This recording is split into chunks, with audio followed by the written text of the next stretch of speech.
વિશ્વ પર્યાવરણ દિવસના અવસરે તિલકવાડા ગ્રામ પંચાયત ખાતે ગામના સરપંચ અને તલાટીની અધ્યક્ષતામાં ગ્રામસભાનું આયોજન કરવામાં આવ્યું। ગ્રામસભામાં ગામના વિકાસલક્ષી વિવિધ મુદ્દાઓ અંગે વિસ્તૃત ચર્ચા કરવામાં આવી।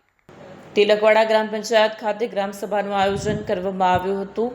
ગ્રામસભા દરમિયાન ગામમાં હાથ ધરવાના નાના મોટા વિકાસ કાર્યો, સરકારી યોજનાઓનો લાભ વધુમાં વધુ લાભાર્થીઓ સુધી પહોંચાડવા તેમજ આવાસ યોજના અંતર્ગત પાત્ર લાભાર્થીઓની યાદી તૈયાર કરવા અંગે ચર્ચા કરવામાં આવી।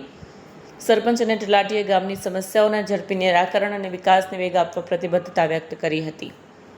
વિશ્વ પર્યાવરણ દિવસ નિમિત્તે સમગ્ર ગુજરાતમાં વિવિધ કાર્યક્રમો અને વૃક્ષારોપણ અભિયાનો યોજાયા। તે જ અનુસંધાને તિલકવાડા ગામમાં પણ પર્યાવરણ જાગૃતિ અને ગ્રામ વિકાસને કેન્દ્રમાં રાખી ગ્રામસભા યોજાઈ।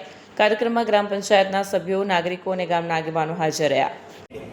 આજરોજ તિલકવાડા ગ્રામ પંચાયતની વિશ્વ પર્યાવરણ દિન વિશે ગ્રામસભા મળી, જેમાં ગામ લોકો જોડે ચર્ચા કરી। ગામના સરપંચશ્રીએ તેમજ ગામના ડેપ્યુટી સરપંચે કે પર્યાવરણ દિવસ છે તો આપણે એક આગામી ચોમાસાની સિઝન આવી રહી છે તો વૃક્ષારોપણનો એક કાર્યક્રમ મોટો ભવ્ય ગોઠવીએ અને દરેક વૃક્ષને બચાવીએ અને પર્યાવરણની સાચવણી કરીએ। તે સિવાય ગામમાં બીજા વિકાસના કામો વિશે કંઈ પ્રશ્ન હતા તે વિશે ચર્ચા કરી। બાકી આવાસોમાં જે કંઈ બી રહી ગયેલા હોય લાભથી વંચિત લાભાર્થીઓ, એ લોકોની પણ યાદી બનાવવા માટેની ચર્ચા કરી અને આ તમામ મુદ્દાઓ પર જે ચર્ચા થઈ છે તેને ગંભીર રીતે ફોલોઅપ લેવા માટે ગામ લોકોને પણ સમજાવ્યા અને તેમજ આ બધી રજૂઆત અમે ઉપરના ખાતા સુધી કરીશું એવો ગામ લોકોને વિશ્વાસ આપ્યો છે।